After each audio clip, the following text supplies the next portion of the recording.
الحمد لله وكفى والسلام على عباده الذين اصطفى خصوصا على محمد مصطفى صلى الله عليه وسلم وعلى آله وأصحابه وأهل بيته وأمته أجمعين. رب اشرح لي صدري ويسر لي أمري واحلل عقدة من لساني يفقه قولي. سبحانك لا علم لنا إلا ما علمتنا إنك أنت العليم الحكيم. اللهم أرنا الحق حقا وارزقنا اتباعه، اللهم أرنا الباطل باطلا وارزقنا اجتنابه. أعوذ بالله من الشيطان الرجيم. بسم الله الرحمن الرحيم. يوم تبدل الأرض غير الأرض والسماوات وبرزوا لله الواحد القهار. سورہ ابراہیم آیت 48. جس دن زمین کو بدل کر کچھ سے کچھ کر دیا جائے گا اور آسمانوں کو بھی، اور سب کے سب اللہ، اکیلے اللہ جو سب پہ غالب ہے، اس کے سامنے سب کے سب حاضر ہو جائیں گے، سب کے سب اللہ کے سامنے کھڑے ہوں گے. یہ سورہ ابراہیم کی آیت نمبر 48 ہے، اور اس آیت کو آج میں نے موضوع کی مناسبت سے آپ کے لیے منتخب کیا ہے، اور ہمارا موضوع ہے موجودہ حالات اور ہم. اور یہ جو ہمارے آج موجودہ حالات ہے، چاروں طرف گھوم پھر کے دیکھیں، یہاں پہ خصوصاً یہی حالات ہیں، شاید پاکستان میں بھی ایسے ہی ہوں کہ سڑکیں سنسان ہیں، آبادیاں ویران ہیں، کاروبار زیادہ تر بند ہیں، پوری انسانیت گھروں میں محصور ہے، نوکریاں ختم، دکانداریاں ختم. دبئی سے 30,000 لوگوں کو فارغ کر دیا گیا ہے. ابھی میرے ایک دوست کے بڑے بھائی، ان کی بھی خبر آئی کہ جی وہ ان کی نوکری ختم ہو گئی، اور بڑے پڑھے لکھے، چارٹرڈ اکاؤنٹنسی کی ہوئی. ملنا جلنا ختم، ہاتھ ملانا ختم، گلے ملنا ختم، ہر چیز ختم. عجیب و غریب حالات ہو گئے ہیں. اور مزید ارادہ ہے لوگوں کو، ابھی یہ پہلا مہینہ ہے، 1 مہینہ ہوا ہے تو یہ معاملہ ہے، اور مزید ارادہ ہے کہ تنخواہیں کم اور جبری چھٹی پہ، ان پیڈ جبری چھٹی پہ لوگوں کو بھیجا جائے گا. میں 2 ہفتے پہلے بینک گیا کسی کام سے، آگے بڑھنے لگا تو بینک والا خوف زدہ ہو کر پیچھے ہٹا. پلیز 6 فٹ فاصلہ رکھیں. ہر شخص دہشت زدہ اور گھروں میں قید. اللہ پاک نے فرمایا تھا وَقَرْنَ فِي بُيُوتِكُنَّ، عورتوں کو تو نہیں مانتے تھے، کوئی بھی نہیں مانتے تھے. اب مرد، عورت، بچے، بوڑھے سب بند ہیں گھروں کے اندر. اللہ نے کیا فرمایا تھا وَقَرْنَ فِي بُيُوتِكُنَّ، اپنے گھروں میں ٹک کے رہو اے عورتوں. تو اب سب کے سب جو ہیں وہ قید ہو گئے ہیں. دنیا بدل گئی ہے. کہتے ہیں آسمان کا رنگ پھر سے گہرا نیلا ہونے لگا ہے. دریا اور سمندر اور جھیلوں کا پانی جو ہے وہ پھر سے پاک ہو گیا ہے. پولیوشن یعنی فضائی آلودگی وہ ختم ہو رہی ہے. ہوا صاف ہو رہی ہے. لیکن لگتا ہے ایسے کوئی سائنس فکشن کا ناول ہے. کسی خلائی مخلوق نے حملہ کر دیا ہے کہ سپر پاورز روس اور امریکہ اور چین اور یورپ، ان کے سارے بڑے بڑے لشکر، fighter jets, tank, atom bomb, hydrogen bomb, cluster bombs, aircraft carrier, submarine, سب اس کے آگے بے بس ہیں. اس کے آگے کسی کی نہیں چل رہی. کیسی خوفناک مخلوق ہے جس کے سامنے سب کے سب جو ہے عاجز ہو گئے ہیں. اور ایک ایک ملک میں 10 15 لاکھ لوگ، امریکہ میں 15 لاکھ لوگ متاثر ہو گئے ہیں، اور 10,000 اور 15,000 اور 18,000 ڈیتھس ہو گئی ہیں. اور وہاں پہ یورپ میں، اٹلی میں اور اسپین میں یہ حالات ہے کہ ہسپتال اوور فلو ہو گئے ہیں، اور کوریڈورز میں نہیں بلکہ اب تو سڑکوں پہ بیڈ لگے ہوئے ہیں، اور وینٹیلیٹرز کم پڑ گئے ہیں، اور کرفیو لگ گئے ہیں. آپ گھر سے نہیں نکل سکتے، 2 آدمی مل کے نہیں گھر سے نکل سکتے، میٹنگ نہیں ہو سکتی، کچھ نہیں ہو سکتا. یہ کون ہے اتنا بڑا خوفناک دہشت ناک دشمن؟ کون ہے جس نے پوری انسانیت کو جکڑ لیا ہے؟ وہ ایک وائرس ہے حاضرین. ایک وائرس جس کے بارے میں سائنسدان ابھی تک یہ فیصلہ نہیں کر سکے کہ وہ جاندار ہے یا بے جان ہے، لیونگ ہے کہ نان لیونگ ہے. اور وہ جو اتنا خوفناک دہشت گرد ہے وہ کتنا بڑا ہے؟ تو اس سے اندازہ لگائیں کہ جو وائرس ہے وہ بیکٹیریا سے 10 گنا چھوٹا ہوتا ہے اوسطاً، اور آپ کی جلد کے ہر 1 مربع انچ پہ 32 ملین بیکٹیریا بیٹھتے ہیں. کتنے؟ 3 کروڑ اور 20 لاکھ ہر انچ، 1 انچ پہ. ان میں سے ہر ایک سے 10 گنا چھوٹا مزید. یہ وہ شے ہے جس نے اس وقت پوری دنیا کو لاک ڈاؤن کر دیا ہے. اللہ سبحانہ و تعالیٰ فرماتے ہیں وَمَا يَعْلَمُ جُنُودَ رَبِّكَ إِلَّا هُوَ، سورہ مدثر. کوئی نہیں اللہ کے لشکروں کو جانتا سوائے اس کے. اللہ سبحانہ و تعالیٰ نے اپنے لشکروں کا شاید سب سے چھوٹا سپاہی بھیج دیا. شاید اس لیے کہہ رہا ہوں کہ شاید اور بھی ہوں, ہمیں پتہ نہیں ہے, شاید اس سے چھوٹے بھی کوئی ہوں. ہمارے علم کے مطابق تقریباً یہی سب سے چھوٹا ہے, اور اس کو ہم انسانوں کے درمیان بھیجے اور کہے جاؤ ان کو ان کی اوقات ذرا یاد کرا دو. تو حاضرین, کچھ سوال بنتے ہیں. پہلا سوال یہ ہے کہ یہ کہاں سے آیا؟ تو اس کا جواب اللہ پاک نے دیا, ما اصاب من مصیبت الا باذن اللہ, سورہ التغابن.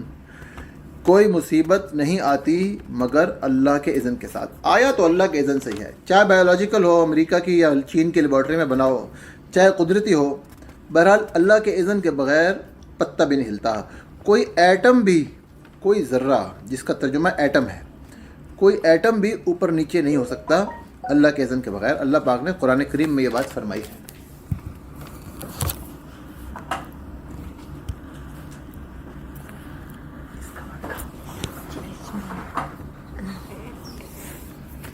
یہ اللہ سبحانہ و تعالیٰ نے قرآن کریم میں بتایا ہے.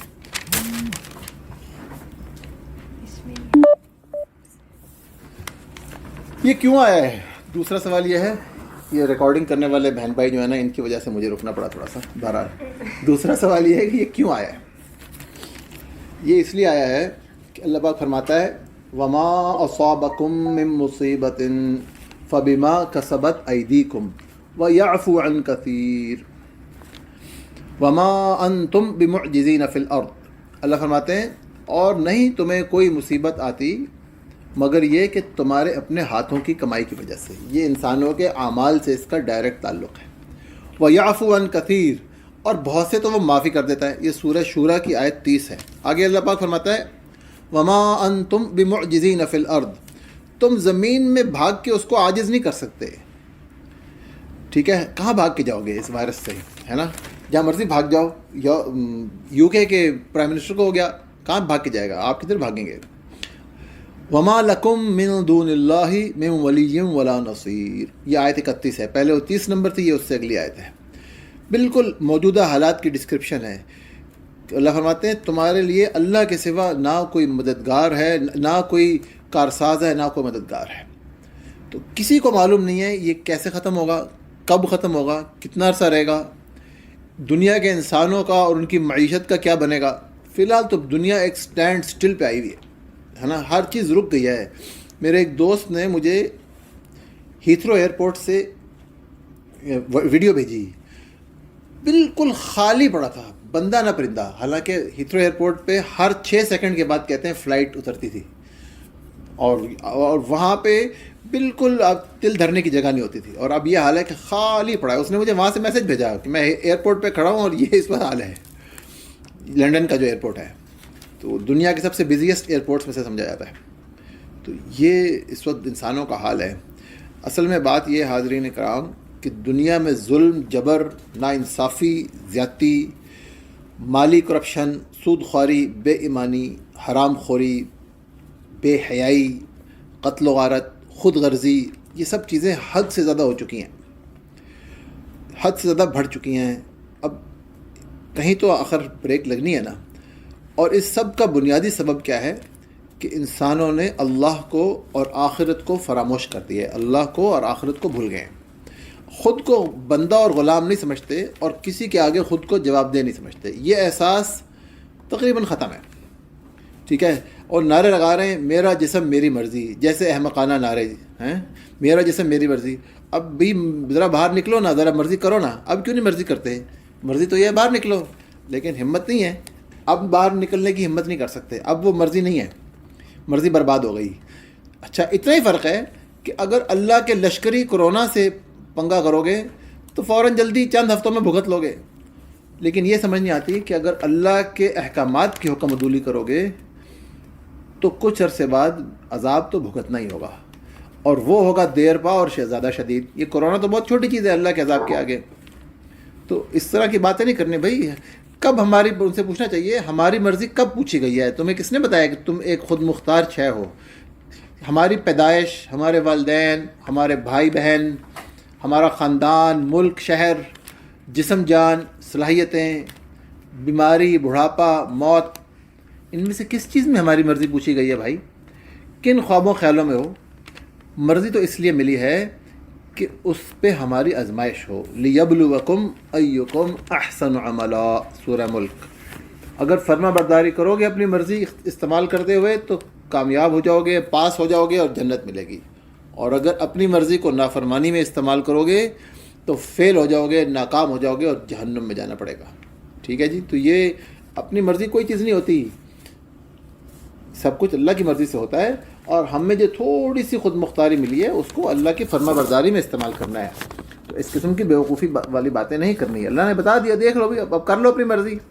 ہمت ہے تو باہر نکل آؤ، ہمت ہے تو کسی تمہیں فری پاس دیتے ہیں، اسپین چلے جاؤ، سیر کرو. کوئی جائے گا کوئی بیوقوف اس وقت اسپین یا اٹلی یا امریکہ؟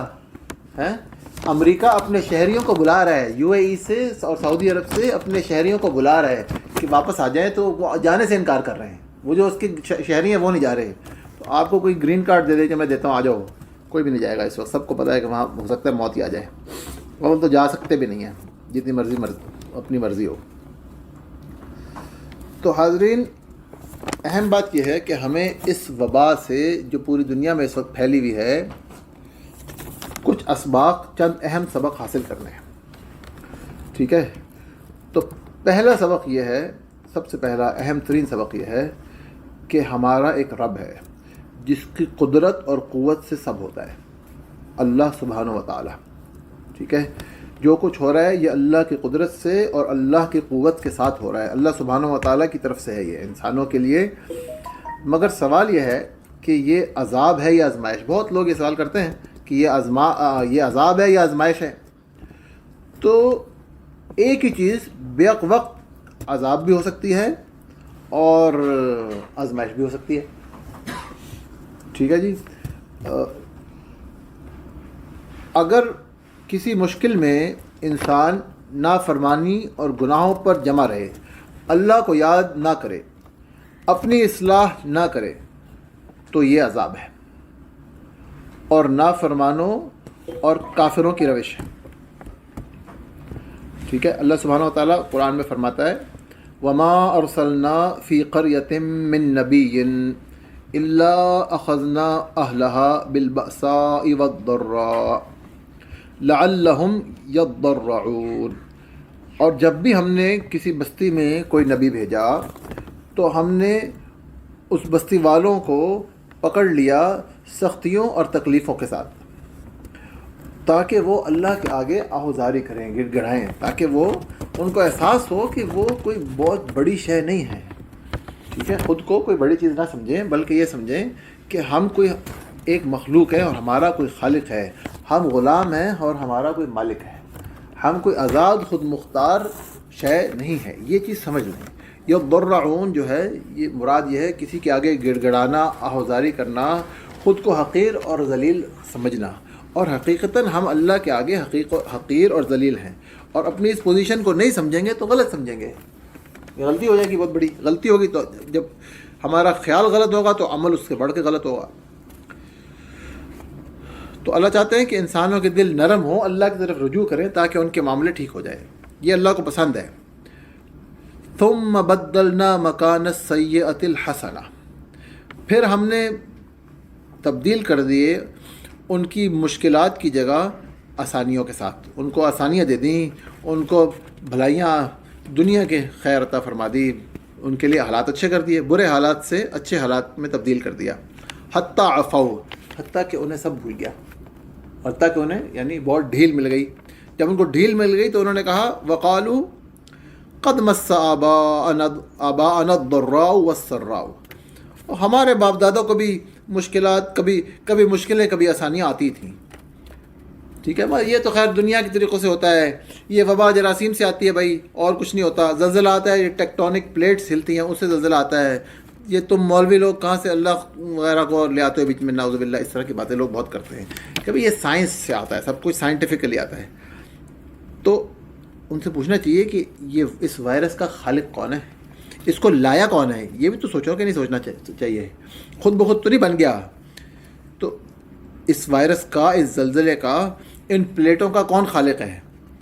اصل میں تو اس کی مرضی سے ہوتا ہے. اللہ سبحانہ و تعالیٰ فرماتے ہیں کہ وما من دابۃ الا هو آخذ بناصیتہ، کہ اللہ جو بھی زمین میں الا ہوا آخذ بناصیتہا، اور کوئی بھی جو بھی جاندار ہے زمین میں جتنے بھی ہیں، بلکہ اللہ نے فرمایا جتنے بھی جاندار ہیں، زمین کا بھی کی شرط نہیں ہے، تو وہ سب کے سب جو ہے وہ کیا ہیں، وہ ان کی پیشانی اللہ کی مٹھی میں، یعنی وہ ٹوٹلی اللہ کے کنٹرول میں ہیں۔ تو اللہ کے کنٹرول کے بغیر کوئی کام نہیں ہوتا بھائی، لاتا تو اللہ ہی ہے، اس میں تو کوئی شک نہیں ہے۔ کوئی سمجھنا چاہے تو وہ سمجھ لے، اور کوئی بیوقوف بننا چاہے تو بیوقوف بن جائے۔ تو جو شخص یہ خیال کرے گا کہ یہ ایسے ہی خود ہی بخود ہوتا ہے تو یہ عذاب حاصل کرنے کی نشانی ہے، اور جو شخص اپنی اصلاح کر لے، غور و فکر کرے، اسباق حاصل کرے، وہ مبارک شخص ہے۔ اور اللہ سبحانہ و تعالیٰ یہ اسی لیے بھیجتا ہے کہ انسانوں کی ایک تعداد اپنی اصلاح کر لیتی ہے۔ اسی لیے اللہ سبحانہ و تعالیٰ کا جو قانون ہے اس میں دو باتیں ہیں، ایک یہ کہ سختیاں پریشانیاں آتی ہیں، اس سے انسانوں کا دل نرم ہوتا ہے، دوسرا ہے کہ اللہ سبحانہ و تعالیٰ مہلت دیتا ہے۔ پہلے دن انکار کرنے سے یا گناہ کرنے سے اللہ پاک نہیں پکڑتا، یہ اللہ کا طریقہ ہے، ٹھیک ہے۔ کوئی شخص حضرت ابو بکر صدیق رضی اللہ عنہ کی طرح ہوتا ہے، وہ پہلے ہی سیکنڈ میں ایمان لے آتا ہے جو ہی اس کو بات کی جاتی ہے، ٹھیک ہے۔ اور کوئی شخص حضرت عمر رضی اللہ عنہ کی طرح 5 سال کے بعد ایمان لاتا ہے، کوئی شخص خالد بن ولید رضی اللہ عنہ کی طرح 20 سال بعد ایمان لاتا ہے، ایسے ہی ہوتا ہے نا، لیکن اس کے بعد وہ اسلام کے ہیرو بنے، بہت بڑے بڑے سارے۔ تو یہ اللہ سبحانہ و تعالیٰ بڑی طویل مہلت انسانوں کو دیتے ہیں، اسی لیے کہ جس جس کے مقدر میں ہدایت ہے، جس نے جب سبق سیکھنا ہے وہ سیکھ لیں، تو اللہ سبحانہ و تعالیٰ تب تک مہلت دیتا رہتا ہے۔ جب اللہ تعالیٰ کے علم میں یہ آ جاتا ہے کہ اب کسی نے اور نہیں ماننا، تو پھر انسانوں کو اللہ سبحانہ و تعالیٰ فائنل عذاب سے پکڑ لیتا ہے۔ اب لوگ سوچتے تھے کہ اللہ تعالیٰ قرآن کریم میں بتاتا ہے کہ نوح علیہ السلام کی قوم نے انکار کیا، ان کو عذاب آ گیا، ہود علیہ السلام کی قوم نے انکار کیا، ان پہ بھی عذاب آ گیا، صالح علیہ السلام، فلاں، لوط علیہ السلام، ابراہیم علیہ السلام، حضرت شعیب علیہ السلام، مختلف اقوام نے جس نے حضرت موسیٰ علیہ السلام اور فرعون کا قصہ، جس نے انکار کیا ان سب پہ عذاب آئے۔ تو اب کیوں نہیں آتے؟ لوگ سمجھتے ہیں کہ اب کیوں نہیں آتے بھائی، اب تو کچھ نہیں ایسا ہوتا۔ تو بھائی اب دیکھ لیں کہ آ تو گیا ہے، اور پوری دنیا پہ آ گیا، عالمگیر ہے، ورلڈ وائڈ آ گیا ماشاءاللہ۔ اور چھوٹی چھوٹی بستیوں پہ تو ابھی بھی پہلے بھی زلزلے بھی آتے ہیں، تباہیاں بھی آتی ہیں، یہ چیزیں ابھی بھی جاری ہیں، اور جو سمجھنا چاہے اس کو سمجھ آ جاتی ہے کہ بھئی اللہ کا عذاب ہے، ٹھیک ہے، اور یہ اللہ نے انسانوں کو کھینچا ہے، جو سمجھنا چاہے وہ سمجھ لیتا ہے۔ بہرحال پہلا سبق یہ ہے کہ ہمارا ایک رب ہے جس کی قوت کے ساتھ اور اس کی قدرت کے ساتھ یہ سارے معاملے ہوتے ہیں، اس کو فراموش نہ کریں۔ وائرس کو یاد کرتے وقت اور زلزلوں کو اور سونامیز کو یاد کرتے وقت یہ نہ بھولیں کہ ان کا خالق اور ان کو قبضے میں رکھنے والا، ان کو قابو کرنے والا اور ان کو چھوڑنے والا یہ کون ہے؟ اللہ سبحانہ و تعالیٰ۔ اللہ کو نہ بھولیں۔ دوسرا سبق بھی اس سے ریلیٹڈ ہے، یہ مصیبتیں آتی ہی اس لیے ہیں کہ انسان کو جھنجھوڑ ڈالیں اور انسان اپنے رب کی طرف پلٹے۔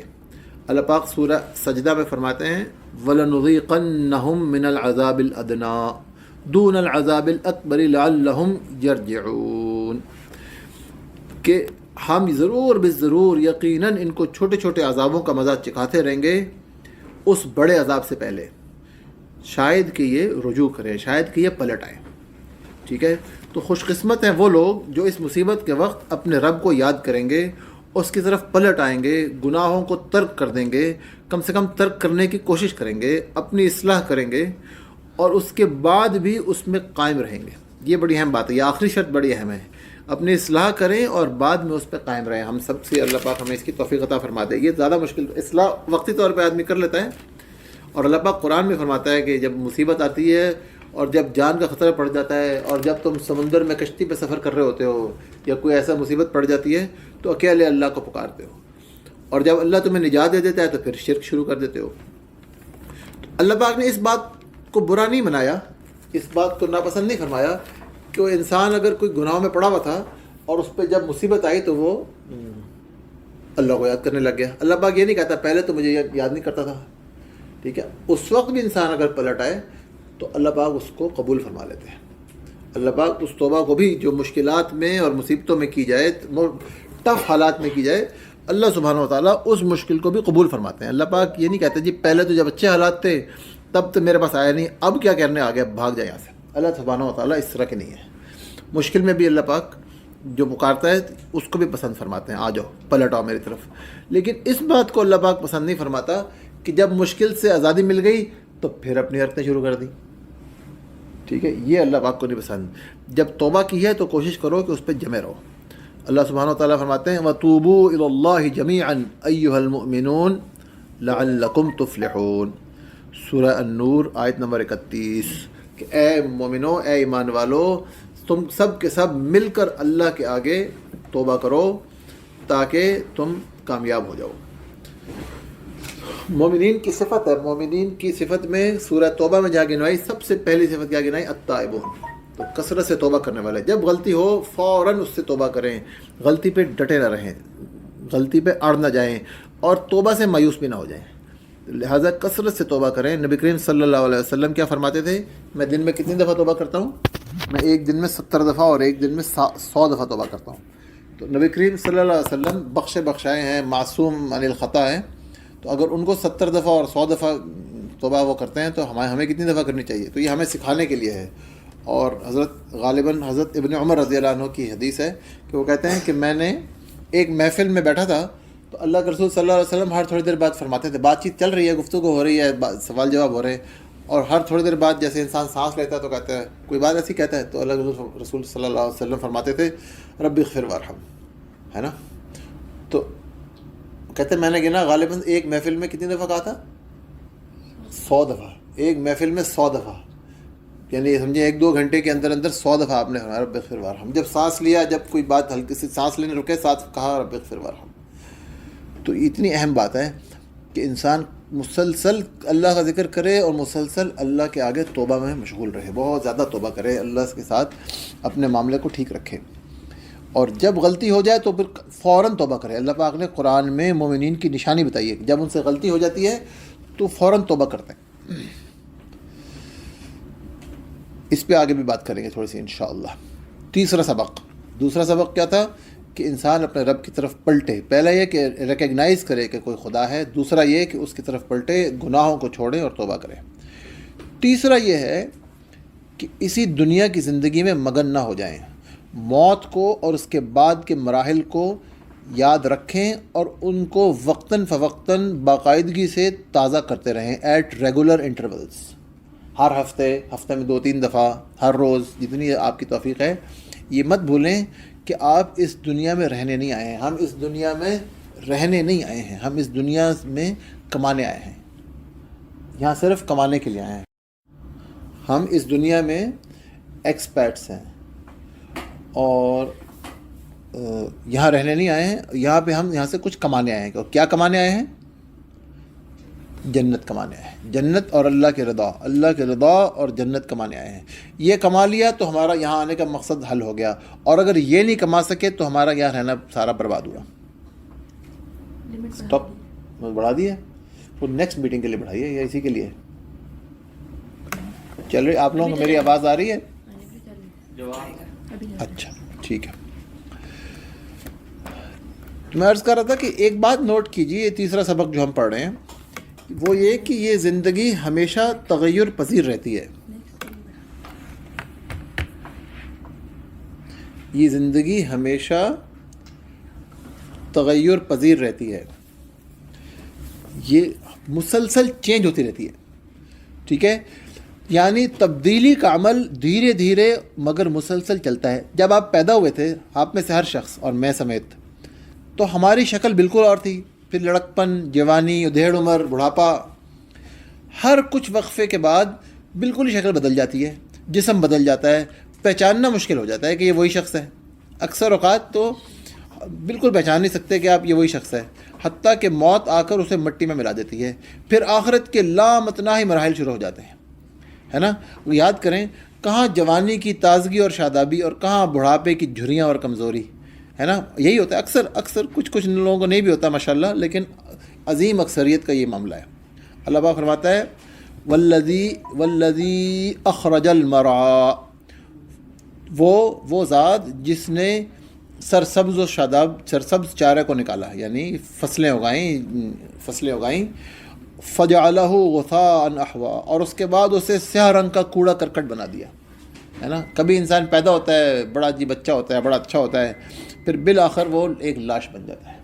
یہ ایک مثال ہے انسان کو سمجھنے کے لیے کہ بھئی تم نے ہمیشہ ادھر نہیں رہنا اور ہمیشہ ایسے نہیں رہنا، اور اپنے جو تمہاری زندگی کی سٹیجز ہیں ان سے سبق اٹھاؤ. اللہ فرماتے ہیں سورہ الانشقاق میں لَتَرْكَبُنَّ طَبَقًا عَن طَبَقٍ، تمہیں ضرور درجہ بدرجہ ایک حالت سے دوسری حالت کی طرف گزرتے چلے جانا ہے. certainly you shall travel from stage to stage. تو یہ مت بھولیں کچھ سٹیجز دنیا کی ہیں اور اس کے بعد بھی بڑی سٹیجز ہیں. اس کے بعد موت ہے، اور موت کے بارے میں سیدنا صدیق اکبر فرماتے ہیں موت جوتی کے تسمے سے بھی زیادہ قریب ہے، یعنی بالکل death is just around the corner. تو ہمیں اس دنیا میں ہمیشہ نہیں رہنا بھائیو. اللہ پاک قرآن میں بار بار فرماتا ہے، ایک جگہ فرماتا ہے وما جعلنا لبشر من قبلک الخلد، سورہ انبیاء، کہ ہم نے تجھ سے پہلے بھی اے محمد صلی اللہ علیہ وسلم کسی شخص کو ہمیشہ کی زندگی عطا نہیں فرمائی، کسی شخص کو ہمیشہ کی زندگی نہیں ملی. کل نفس ذائقۃ الموت، ہر شخص نے موت کا ذائقہ چکھنا ہے. میں اور آپ بھی اس سے استثناء نہیں رکھتے، ہمیں کوئی ایگزیمپشن نہیں حاصل، ہم اس میں شامل ہیں. ہم نے اس سٹیج میں پہنچنا ہے. عجیب بات یہ ہے کہ جہاں ہم نے پہنچنا ہے اس کی کوئی تیاری نہیں کرتا، اور جہاں کوئی پہنچنا ضروری ہے یا نہیں ہے، مثلاً بڑھاپا، اس کے لیے خوب سیونگ کرتے ہیں، خوب پیسے بچاتے ہیں، خوب کمائیاں کرتے ہیں، جوانی ساری محنت کرتے ہیں اور اپنے اوپر جبر اور ظلم بھی کرتے ہیں کہ بھئی میں بڑھاپے کے لیے بچا رہا ہوں، برے وقت کے لیے سیونگ کر رہا ہوں، پلاٹ خرید رہا ہوں، مال بنا رہا ہوں، گھر بنا رہا ہوں. بناؤ بھائی، لیکن اس جگہ کو نہ بھولو جہاں تم نے ہمیشہ جا کے رہنا ہے، اس کی کوئی پرواہ نہیں کرتا. زندگی میں تو پتہ نہیں بڑھاپے تک پہنچنا بھی ہے کہ نہیں پہنچنا، ہے نا. جہاں ہمیشہ جانا ہی جانا ہے، ہر شخص نے جانا ہے. قبر میں موت اور قبر اور اس سے اگلی منزلوں میں جانا ہی جانا ہے، تو اس کی کوئی پرواہ نہیں کرتا. اللہ فرماتے ہیں کل نفس ذائقۃ الموت وانما توفون اجورکم یوم القیامہ. اور تمہیں یقیناً پورے بدلے دیے جائیں گے قیامت کے دن. جو کچھ کر رہے ہو قیامت کے دن اس کا بدلہ ملے گا. جو کچھ ہم زندگی میں نفس ذائقۃ الموت، ہر متنفس نے، ہر ذی روح نے موت کا ذائقہ چکھنا ہے. وَإِنَّمَا تُوَفَّوْنَ أُجُورَكُمْ يَوْمَ الْقِيَامَةِ، اور تمہیں پورا بدلہ بھر کے دیا جائے گا قیامت کے دن.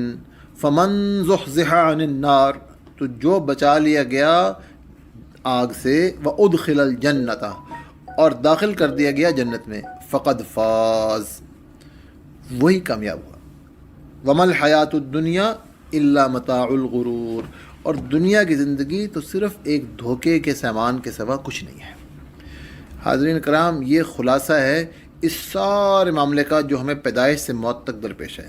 انشاءاللہ یہ خلاصہ ہے سارے معاملے کا کہ ہم اس دنیا میں رہنے نہیں آئے ہیں، بلکہ ہم نے آخرت سے جنت کمانے آئے ہیں. آخرت کے لیے اس دنیا میں آئے ہیں. اس دنیا میں کس کے لیے آئے ہیں؟ دنیا کے لیے نہیں آئے ہیں، آخرت کے لیے آئے ہیں. یہ اصل حقیقت ہے. جو اس کو جتنا جلد سمجھ لے گا وہ اتنا فائدے میں رہے گا. تو یہ اہم معاملہ ہے، اس کو ہرگز نہ بھولیں. میں ہمیشہ عرض کیا کرتا ہوں کہ دنیا بھر کے رجسٹروں میں لکھا ہوتا ہے،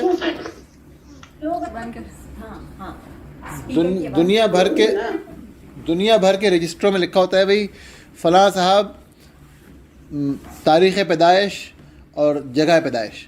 ایک رجسٹر ایسا بھی ہے جہاں لکھا ہے بھئی فلاں صاحب محمد حمزہ ابن ناصر، تاریخ پیدائش فلاں، وقت پیدائش، جگہ پیدائش یہ، اور تاریخ موت اور جگہ موت وہ بھی لکھی ہے. ہم میں سے ہر ایک کا نام اس رجسٹر میں لکھا ہے، اور پورے کا پورا نام کے ساتھ اور جگہ کے ساتھ، اور کتنا عرصہ کہاں گزارے گا، پوری تفصیلات ادھر لکھی ہیں. تو یہ یاد رکھیں کہ اس سے پہلے ہم نے اس پیریڈ میں جنت کمانی ہے. یہ ہے ہمارا ادھر زندگی گزارنے کا پورا مقصد، اللہ کی رضا اور جنت کمانے. اس کو نہ بھولیں، اس کو وقتاً فوقتاً یاد کرتے رہیں. قرآن کریم کا مطالعہ کریں، کوئی دینی کلاسز جوائن کریں، ڈیلی بیسس پہ مطالعہ کریں، دینی لٹریچر کا مطالعہ کریں. ویسے اٹھتے بیٹھتے اپنے آپ کو یاد کراتے رہیں. موت کا خوف دل سے نکالیں، لیکن اس کی تیاری کثرت سے کریں. نبی کریم صلی اللہ علیہ وسلم سے ایک دفعہ پوچھا گیا کہ سمجھدار کون ہے، تو آپ نے فرمایا سمجھدار وہ ہے، او کما قال صلی اللہ علیہ وسلم، کہ نبی کریم صلی اللہ علیہ وسلم سے پوچھا گیا کہ سمجھدار کون ہوتا ہے، تو فرمایا سمجھدار وہ ہے جو موت اور آخرت سے پہلے پہلے اس کی تیاری کر لے۔ اس حدیث کا مفہوم یہ ہے، تو یہ سب سے بڑھ کر سمجھدار وہ آدمی ہے۔ اللہ پاک ہمیں یہ سمجھداری نصیب فرما دیں۔ تو ہمیں اس آخرت کی تیاری کرنی ہے، اور موت کو اور قبر کو اور آخرت کے مراحل کو پیریوڈیکلی ریگولر انٹرولز پہ کثرت سے یاد کرنا ہے۔ یہ تیسرا سبق ہے جو ہم نے اس سارے مسئلے سے، اس کرونا وائرس کے حملے سے سیکھنا ہے۔ ٹھیک ہے، لوگ مر رہے ہیں، اس میں کوئی شک نہیں ہے، لوگوں کی اموات بھی ہو رہی ہے۔ جی جی، خود بھی کریں، ظاہر ہے گھر والوں کے ساتھ ہر شخص اپنے گھر میں اس کا اہتمام کرے، فیملی درس کا اہتمام کرے۔ ہر شخص جس چیز کی فکر کرتا ہے اس میں اپنے گھر والوں کی سب سے پہلے فکر کرتا ہے۔ تو ظاہر ہے میری خواہش ہوگی کہ میرے بچے، میں بھی اور میرے بچے بھی جنتی بنیں، جہنمی نہ بن جائیں، نعوذ باللہ۔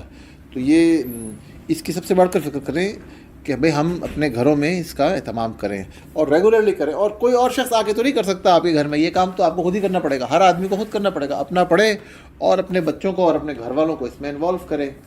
تو دیٹ از موسٹ امپورٹنٹ، یہ سب سے اہم چیز ہے، اس کو ہرگز جو ہے فراموش نہ کریں، اس کا بہت زیادہ اہتمام کریں۔ چوتھا سبق یہ ہے کہ احتیاط ضرور کریں، مگر تقدیر کو نہ بھولیں، تقدیر پر ایمان رکھیں، مایوس نہ ہوں، خوف زدہ اور پریشان نہ ہوں۔ ٹھیک ہے، جرمنی میں وہ کہتے ہیں کہ ایک وزیر نے خودکشی کر لی ہے، فائنانس منسٹر نے، ایک صوبائی سطح کا کوئی فائنانس منسٹر تھا، اور بھی لوگ بڑے پریشان ہیں، گھبرائے ہوئے ہیں، ڈپریشن میں گئے ہوئے ہیں، اینگزائٹی نیوروسس ہوا ہوا ہے، رو رہے ہیں۔ یہاں پہ بھی میں بعض لوگوں کو جانتا ہوں، بیچارے روتے ہوئے، ہچکیوں سے روتے ہوئے جناب فون کر رہے ہیں، جو بڑے پریشان ہیں یہ۔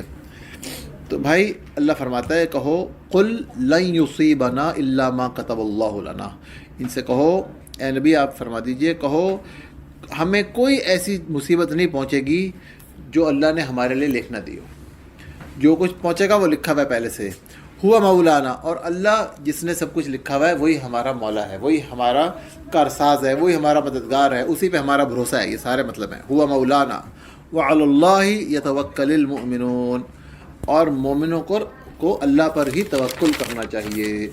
توکل کیا چیز ہے؟ وہ کہتے ہیں اونٹ ضرور باندھیں مگر بھروسہ اللہ پہ کریں، یہ توکل ہے، یعنی تدبیر اپنی حد تک پوری کریں مگر تدبیر پر بھروسہ نہ کریں۔ بہت دفعہ انسان بڑی تدبیریں کرتا ہے اور وہ آخر میں اس کی تدبیر ناکام ہو جاتی ہے، کیونکہ اللہ کی تقدیر میں نہیں ہوتی، اور بہت دفعہ انسان تدبیر نہیں کرتا اور اللہ پاک اس کو بچا لیتا ہے۔ تو لیکن تدبیر کرنا بھی توکل میں اور تقدیر میں شامل ہے۔ سیدنا عمر رضی اللہ تعالیٰ عنہ سیریا گئے، شام گئے، تو وہاں طاعون پھیلا ہوا تھا۔ تو جب حضرت عمر رضی اللہ عنہ کو خبر ملی کہ وہاں طاعون ہے، جہاں آگے جس جگہ پہنچنا ہے وہاں طاعون ہے، تو آپ نے وہاں سے واپس ہونے کا ارادہ فرمایا کہ اس علاقے میں نہ داخل ہوں۔ تو آپ سے پوچھا گیا کہ اے عمر آپ اللہ کی تقدیر سے بھاگتے ہیں؟ تو حضرت عمر نے فرمایا کہ میں اللہ کی تقدیر سے اللہ کی تقدیر کی طرف بھاگتا ہوں۔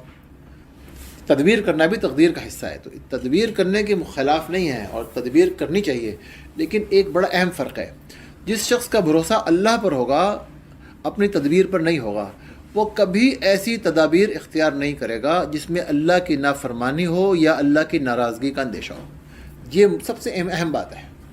تو جس کا بھروسہ تدبیر پر ہوگا وہ کہے گا یہ سب سے پہلے یہ جو اللہ کی فرما برداری ہے نا یہ بند کرو، اس وجہ سے ہم پہ مصیبت آئی ہے۔ آؤ جھوٹ بول لیتے ہیں، دھوکہ دے دیتے ہیں، بے ایمانی کر لیتے ہیں، کوئی گڑبڑ، کوئی ایسا کام کرتے ہیں، وہ ایسی تدبیریں سوچے گا جس میں اللہ کی نافرمانی ہوگی۔ ٹھیک ہے، کل پرسوں ایک ادارے سے کچھ لوگوں کو نکال دیا گیا کیونکہ انہوں نے داڑھی رکھی ہوئی تھی۔ داڑھی رکھنے کی بنیاد پر ایک ہسپتال سے بعض لوگوں کو نکال دیا، کیونکہ وہ کچھ ماسک ہوتے ہیں خاص طرح کے، اگر انسان کی داڑھی ہو تو وہ ماسک پھر فٹ نہیں آتا، یہ بات ٹھیک ہے، لیکن داڑھی والوں کے لیے فیس شیلڈ ملتی ہے پلاسٹک کی شفاف، وہ استعمال کی جا سکتی ہے، اس میں ایسے کا مشکل کام ہے، داڑھی شیو کرنا ضروری نہیں ہے، پوری دنیا میں لوگ داڑھی رکھتے ہیں۔ تو اب اگر اللہ پہ بھروسہ نہیں ہے اور اللہ کو ماننا پرائیورٹی نہیں ہے، ترجیحات میں شامل نہیں ہے، تو پھر اس قسم کی حرکتیں کی جائیں گی، اور جس شخص نے اللہ کو ماننا ہے وہ دوسری تدابیر اختیار کرے گا، تدبیر میں فرق پڑ جائے گا۔ ٹھیک ہے، یہ اہم بات ہے۔ اور اصل تو اللہ نے کرنا ہے، اگر اللہ نے کسی کو بچانا ہے تو وہ اپنی تدبیروں سے جو ہے اسے کچھ نہیں ہوگا، اور اللہ نے اگر نہیں بچانا تو آپ اس کو روک نہیں سکتے۔ یہ اہم ترین بات ہے. یہ توکل کی حقیقت یہی ہے کہ اللہ کی نافرمانی اور اللہ کی ناراضگی نہ مول لیں، اس کے علاوہ جیسی مرضی تدبیر کریں. پانچواں سبق ہے خود کو اللہ کے آگے حقیر اور رذیل جانیں. اور حقیقت میں ہم ہیں ہی حقیر اور رذیل. ہم غلام ہیں بھائیوں اور بہنوں، ہم غلام ہیں، ہم کوئی آزاد ہستی نہیں ہیں. جیسا کہ میں نے پہلے عرض کیا کہ اگر میں آزاد ہوتا تو میں کبھی بڑھاپا نہ آنے دیتا اور بیماری نہ آنے دیتا خود کو. تو بہت کچھ آتا ہے، بہت کچھ ہم دنیا میں دیکھتے ہیں. تو لہٰذا عاجزی اور تواضع اختیار کریں. ہر انسان کو خود سے بہتر خیال کریں. کسی کے بارے میں یہ خیال نہ کریں کہ میں اس سے بہتر ہوں. جو میں اس سے بہتر ہوں تو اس کی عربی ہے انا خیر منہ، انا خیر منہ، میں اس سے بہتر ہوں. تو یہ جملہ کس نے کہا تھا؟ آپ لوگ سب جانتے ہیں. یہ جملہ شیطان الرجیم، ملعون شیطان نے کہا تھا حضرت آدم علیہ السلام، ہمارے ابا جان حضرت آدم علیہ السلام کے بارے میں. اور اسی جملے کی وجہ سے وہ ذلیل اور خوار اور دھتکارا وہ بن گیا. تو کسی انسان کے بارے میں ہم یہ نہ سوچیں کہ میں اس سے بہتر ہوں. ٹھیک ہے، انا خیر منہ. بالکل تکبر کو دل میں جگہ نہ دیں. آ جاتا ہے، بارہا آتا ہے. اچھا بھائی میں تو نماز پڑھ لی، اس سے تو یہ تو پڑھتا ہی نماز نہیں پڑھتا، یہ تو میرا فلاں دوست، فلاں پڑوسی، فلاں بندہ، ٹھیک ہے، میں تو بڑا پردہ کرتی ہوں، یہ تو پردہ نہیں کرتی، میں تو بڑا یہ ہوں، بڑا نیک ہوں، میں تو لوگوں کو قرآن پڑھاتا ہوں، نعوذ باللہ استغفر اللہ، تو یہ تو اس کو تو کچھ پتہ ہی نہیں ہے. کسی شخص کو نہیں پتا کہ اللہ کے نزدیک دوسرے کا کیا مرتبہ ہے اور آپ کا اپنا کیا مرتبہ ہے، آپ خود کتنے پانی میں ہیں، ہے نا. کسی شخص کو یہ بات نہیں پتا، یہ صرف اللہ کو پتہ ہے نا. اور یہ بھی نہیں پتا کہ ہمارا انجام کیا ہوگا، موت کس حالت میں ہوگی. اور دیٹ از موسٹ امپورٹنٹ. سب سے اہم چیز کیا ہے؟ بہت ہی اہم چیز یہ ہے کہ ہمارا انجام کس حالت میں ہوگا. تو نعوذ باللہ اگر ہم خود کو دوسروں سے بہتر سمجھیں تو اس کا چانس ہے کہ نعوذ باللہ انجام ہی خراب ہو جائے، بربادی ہو گئی، ہے نا. تو بالکل کسی سے خود کو بہتر نہ سمجھیں کہ بھئی ہم ہی سب سے نیچ اور حقیر ہیں. خود کو حقیر سمجھیں، خود کو عاجزی اور تواضع اختیار کریں. جو شخص اللہ کے لیے عاجزی اختیار کرتا ہے اللہ اسے اوپر اٹھاتا ہے، اور جو شخص تکبر کرتا ہے اللہ نے ذمہ لیا ہے کہ وہ اس کو نیچا دکھاتا ہے. ٹھیک ہے. اور یہ دیکھیں نا، اتنا چھوٹا سا ایک وائرس ہے، یہ ہمیں اپنی اوقات یاد کرا رہا ہے کہ یہ تمہاری اوقات ہے. اتنا حقیر سا جس کا سائز میں نے آپ کو بتایا. اور حالانکہ اس وائرس کی ضرورت نہیں ہے. ہمارا صبح شام رفع حاجت کے لیے جانا ہی کسی عقل والے کو کافی تھا کہ تو جتنا مرضی بڑا حکمران ہو، یہ کچھ تیرے اندر بھرا ہوا ہے. پھر تکبر کیسا ہے؟ حالت تو یہ ہے انسان کی. دیکھنا چاہیے نا، جب انسان کو سوچنا چاہیے کہ یہ میں کہاں بیٹھا ہوں، کدھر آیا ہوا ہوں. پھر کیسی بڑائی ہے نا، اس کے لیے کیا بڑائی جس کے اندر یہ کچھ بھرا ہوا ہے. صحیح بات ہے، علماء نے لکھی ہے بات، کثرت سے لکھتے ہیں کہ یہ تو تمہارا حال ہے بھائی، اس چیز کے تم بنے ہوئے ہو، تو پھر اس پر سمجھتے ہو کہ میں کوئی شے ہوں. استغفر اللہ. ان اکرمکم عند اللہ اتقاکم. اللہ فرماتا ہے تم میں سے زیادہ عزت والا اللہ کے نزدیک کون ہے؟ جو سب سے زیادہ تقوی والا ہے. تو اب کس کو پتہ ہے کہ کون تقوی والا زیادہ ہے؟ میں ہوں یا آپ زیادہ ہیں؟ نہ آپ کو پتہ ہے نہ مجھے پتہ ہے نا. کس کو پتہ ہے؟ اللہ سبحانہ و تعالیٰ. کہ اللہ کے سوا کسی کو نہیں معلوم. اور یہ فیصلہ اللہ نے کرنا ہے، میں نے اور آپ نے نہیں کرنا. اللہ نے ہمیں جج نہیں بنایا. جج کون ہے؟ اللہ ہے. تو یہ فیصلے اللہ نے کرنے ہیں. اللہ تعالیٰ کی یہ پوزیشن خود سے چھیننے کی کوشش نہ کریں، اس کا بڑا برا انجام ہوتا ہے، بڑی بری چیز ہے. لہٰذا اور یہ اللہ نے فیصلہ کرنا ہے کون تقوی والا ہے. ابھی قیامت کا دن کچھ عرصے کے بعد آنا ہے، اس میں سارا کچھ نئے سرے سے ری ارینج ہوگا. یاد رکھیں، پوری ری ارینجمنٹ ہوگی، نئی ترتیب بنے گی. اور اس بات کی ہمیں خبر سچے مخبر صادق صلی اللہ علیہ وسلم نے دی ہے کہ ہو سکتا ہے، بلکہ یقیناً ہونا ہے کہ بہت سے حقیر، غریب، نادار، دنیا میں بے حیثیت، دنیا میں جن کو کوئی کچھ سمجھتا ہی نہیں ہے، اس روز بڑے بڑے اعلیٰ افسروں سے، بڑے مالداروں سے اور حکمرانوں سے اوپر ہوں گے. بلکہ حقیقتاً حدیث میں آتا ہے اور قرآن پاک میں یہ موضوع بھرا ہوا ہے کہ مالداروں اور متکبروں کا تو اکثر کثرت سے جہنم میں جانا ہوگا، اور فقراء جنت میں زیادہ جائیں گے. یہ صحیح احادیث سے اور قرآن کریم کی آیات سے ثابت ہے. ایک حدیث سنا رہا ہوں. قرآن پاک میں تو اس موضوع پہ بہت ساری آیت ہیں، سورہ بقرہ سے لے کے تقریباً آخر تک، کہ متکبر اور بڑے اور جو لوگوں پہ حکم چلاتے تھے وہ کثرت سے جہنم میں جائیں گے. تو اللہ کے رسول صلی اللہ علیہ وسلم فرماتے ہیں، سنن ابو داؤد کی روایت ہے، لا بد للناس من عرفاء ولكن العرفاء وَلَكِنَّ الْعُرَفَاءُ فِي النَّارِ، ضروری ہے کہ لوگوں کے سرداریاں ہوں، اور ایک روایت بات ہے سرداری میں حسن ہے، لیکن سردار اکثر جہنم میں جائیں گے کیونکہ وہ سرداری کا حق ادا نہیں کریں گے. مالداروں کے بارے میں بھی یہی حدیث ہے کہ جو مالدار ہوں گے کثرت سے جہنم میں جائیں گے الا وہ جو اس کا حق ادا کرے. اور اس پہ بہت یہ پورا ایک موضوع ہے، اللہ چاہیں گے تو کبھی انشاءاللہ اس پہ پوری کلاس کریں گے، اللہ پاک کی توفیق عطا فرمائے. اس موضوع پہ بہت آیات اور بہت احادیث ہیں، تو لہٰذا یہ جو دنیا میں ہماری پوزیشن ہے اس سے دھوکہ نہ کھائیں. یہ ساری ری ارینج ہوگی، اور جب یہ ری ارینج ہوگی تو پھر چینج نہیں ہوگی، یاد رکھیں وہ فائنل ارینجمنٹ ہوگی. وَلَلْآخِرَةُ اکبر درجات و اکبر تفضیلا، اور آخرت میں جو درجے بنیں گے اور جو فضیلتیں ہوں گی وہ بہت بڑی ہوں گی، اور وہ آخرت میں ہوں گی، وہ پرماننٹ ہوں گی. دنیا میں یہ صرف ٹیمپریری ہے. اس کو یہ سارا معاملہ ہو سکتا ہے میرا کوئی چپڑاسی ہو نعوذ باللہ، کوئی کسی مزدور کو میں کچھ چیز کے لیے ہائر کر لوں، کوئی جمع دار ہو بھنگی ہو سکتا ہے کل کو اللہ کے دربار میں وہ ہم سے افضل ہو سکتا ہے. تو کیا ہے شاید غالباً ہوگا ہی ہوگا، کافی زیادہ امکان ہے کہ ایسے ہوں گے، بلا شبہ ایسے گمنام لوگ ہوتے ہیں. تو نبی کریم صلی اللہ علیہ وسلم ایک دن بیٹھے تھے، سامنے سے ایک عربوں کا بہت بڑا سردار گزرا، تو اللہ کے رسول صلی اللہ علیہ وسلم نے پوچھا کہ بھائی اس کے بارے میں کیا خیال ہے. تو صحابہ نے عرض کیا یا رسول اللہ صلی اللہ علیہ وسلم، یہ شخص جو ہے بہت بڑا عرب کا سردار ہے اور بڑا ذی وجاہت ہے، اور یہ ایسا ہے کہ جب یہ بات کرتا ہے تو سنی جاتی ہے، اور جب سفارش کرتا ہے تو لوگ اس کو قبول کرتے ہیں. اس کی سفارش کون رد کر سکتا ہے؟ اور اگر یہ کہیں اپنا رشتہ بھیجے نکاح کے لیے تو وہ قبول کیا جائے گا، لوگ بڑا فخر سے اس کے ساتھ اپنا رشتہ جوڑیں گے. تو نبی کریم صلی اللہ علیہ وسلم خاموش رہے. پھر ایک غریب مہاجرین میں سے بدصورت اور غریب، ایک شکل صورت کے بیچارے بڑے بیچارے ویسے تھے، اور اوپر سے غریب، بالکل ہی بہت ہی بیچارے مال و دولت کے لحاظ سے بالکل ہی دنیاوی اعتبار سے زیرو تھے. وہ گزرے. نبی کریم صلی اللہ علیہ وسلم نے پھر فرمایا اس کے بارے میں کیا خیال ہے؟ تو صحابہ نے کہا یا رسول اللہ یہ بیچارہ غریب مہاجر ہے، بات کر دے تو کوئی سنے نہ، سفارش کرے تو کوئی قبول نہ کرے، جو دنیا میں بیچارہ کا سٹینڈرڈ تھا. اور اس کو کون اپنی بیٹی کا رشتہ دے گا، کون اس کے گھر رشتہ کرنا پسند کرے گا، کھلائے گا کہاں سے؟ تو یہ بیچارہ تو ایسا ہی ہے. تو نبی کریم صلی اللہ علیہ وسلم نے فرمایا کہ وہ جو پہلے گزرا تھا اس جیسوں سے اگر پوری زمین بھر جائے تو اس سے اللہ کے نزدیک یہ بندہ جو ہے یہ افضل ہے. اب دیکھیں اللہ کے نزدیک معاملہ کچھ اور ہے نا. ایک اور معاملہ ہم نے ایک اور حدیث سنی تھی کہ نبی کریم صلی اللہ علیہ وسلم نے فرمایا کہ ایک عورت بیٹھی تھی اپنے بچے کو دودھ پلا رہی تھی. مشہور قصہ ہے، آپ لوگوں نے سنا ہوگا، پھر سن لیں. تو بچہ دودھ پیتا بچہ تھا سمجھے، تو وہ کھڑکی میں بیٹھی تھی اور ساتھ نیچے یعنی سمجھے بالکنی میں بیٹھی ہوگی. تو نیچے رستے میں سے ایک بڑے سردار کی سواری گزری اور بڑا وہ ویل ڈریسڈ، اور بڑا ٹائم ہے ہمارے پاس، اچھا، بڑا وہ اعلیٰ درجے کی اس کی شاندار سواری، اس کے خدام اور اس کے جناب بہت زبردست ویل ڈریسڈ اور بڑا جناب شان و شوکت والا، خوبصورت بھی ہوگا، ظاہر ہے اچھے ناز و نعیم میں پلے ہوتے ہیں تو شکلیں بھی اچھی ہو جاتی ہیں، سب کچھ ہتھیار یہ وہ گیٹ اپ ہر چیز لحاظ سے جناب. جیسے آج کے درمیان کسی کا موٹر کیٹ گزرتا ہے نا، ہم کہتے ہیں یہ تو بڑا کوئی بہت بڑا بندہ ہے، اس طرح اس کی سواری گزری. تو اس عورت نے کہا یا اللہ کاش میرا یہ بیٹا بھی جو ہے نا بڑا ہو کے ایسا ہی بن جائے. اس کو حسرت ہوئی، ظاہر ہے ماں اپنے بچے کے لیے اچھا چاہتی ہے.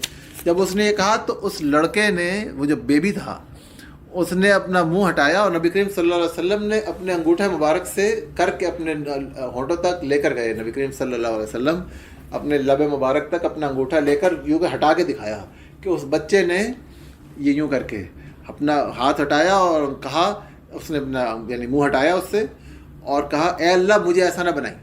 ماں حیران پریشان کی، بچہ ایک تو بول کہاں سے پڑا، اوپر سے کیا الٹی بات کی ہے. خیر ابھی اس کو سمجھ نہ آئے کہ کیا کہے. تھوڑی دیر گزری تو وہاں سے ایک لونڈی گزری، اس کو سب مار پیٹ کر رہے ہیں اور برا بلا کہہ رہے ہیں اور کہہ رہے ہیں کہ یہ زانیہ ہے اور یہ بری ہے اور اس کو سزا دینے کے لیے لے کے جا رہے ہیں. تو ظاہر ہے یہ ہوتا ہے، یہ ماں باپ کی فطرت ہوتی ہے. کسی کو دیکھتے ہیں، میں بھی جاتا ہوں، میں کبھی دیکھتا ہوں، کبھی پیٹرول پمپ پہ جاتا ہوں، کبھی دکان دار کو دیکھتا ہوں، تو میں کہتا ہوں یا اللہ میرے بچوں کا مستقبل اچھا کرنا، دنیا میں بھی آخرت میں بھی، ان کو دنیا آخرت میں عافیت عطا فرمانا. یہ ماں باپ کے اندر اللہ نے رکھا ہے، اپنے بچوں سے محبت کرتے ہیں، ان کی فکر کرتے ہیں دل میں. ہر چیز بتانے کا ٹائم ہی نہیں ملتا ظاہر ہے، ورنہ بتا ہی دیں. تو اس نے بھی یہی کیا کہ بالکل جیسے فطرت ہے، اس نے کہا یا اللہ میرے بیٹے کا ایسا نہ کہیں انجام ہو کہ میرا بیٹا ایسا نہ بن جائے. تو اللہ کے رسول صلی اللہ علیہ وسلم نے پھر دکھایا اسی طرح انگوٹھا کر کے کہ اس بچے نے اپنا منہ ہٹایا اور اس نے کہا یا اللہ مجھے ایسے ہی بنا دیں. اب ماں پریشان کہ بھائی اس کو کیا ہوا ہے.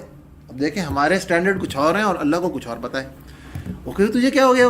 ماں اس سے ناراض ہو اس بچے سے کہ اس کو کیا مسئلہ ہے, الٹی باتیں کر, ایک تو باتیں کر رہا ہے بیبی اوکے, اوپر سے الٹی باتیں کر رہا ہے.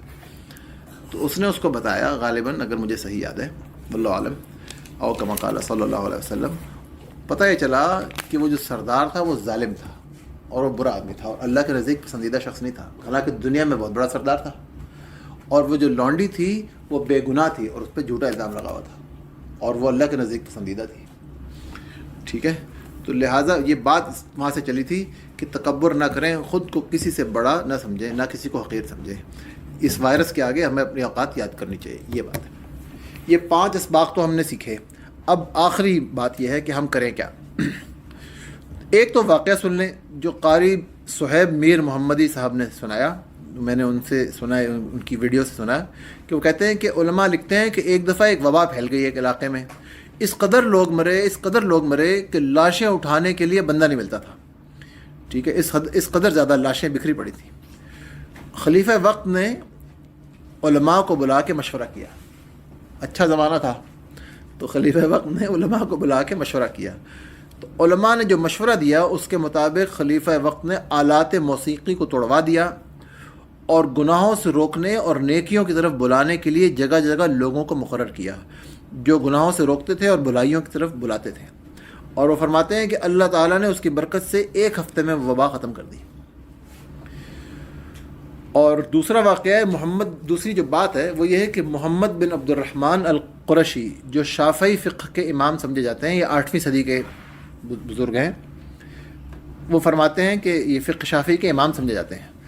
وہ کہتے ہیں کہ 764 ہجری میں جب طاعون پھیلتا ہوا مصر میں داخل ہوا تو چاروں طرف ہلاکتیں تھیں.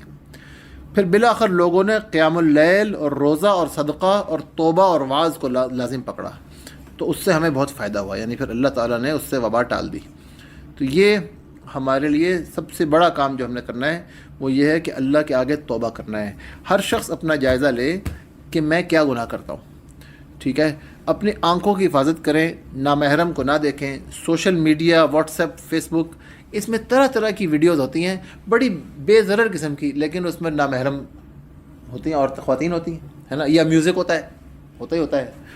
تو جو بھی چیزیں ہیں جن میں اللہ کی نافرمانی ہو اس سے اپنی آنکھوں کی حفاظت کریں. اپنی زبان پر قابو پائیں. زبان کی جو گناہ ہیں, غیبت, جھوٹ, چغلی, جو بھی بری باتیں ہیں, نامعقول باتیں کرنا, بڑوں سے بدتمیزی کرنا, اپنی زبان درازی کرنا, تیز چلانا, چھوٹوں کے ساتھ شفقت نہ کرنا, نرم لہجے میں بات نہ کرنا, نرم الفاظ اور نرم لہجے میں بات نہ کرنا. نبی کریم صلی اللہ علیہ وسلم کا لہجہ اور الفاظ الا ماشاء اللہ جب تک کہ اللہ کے حدود کی خلاف ورزی نہ ہو نرم ہی ہوا کرتا تھا.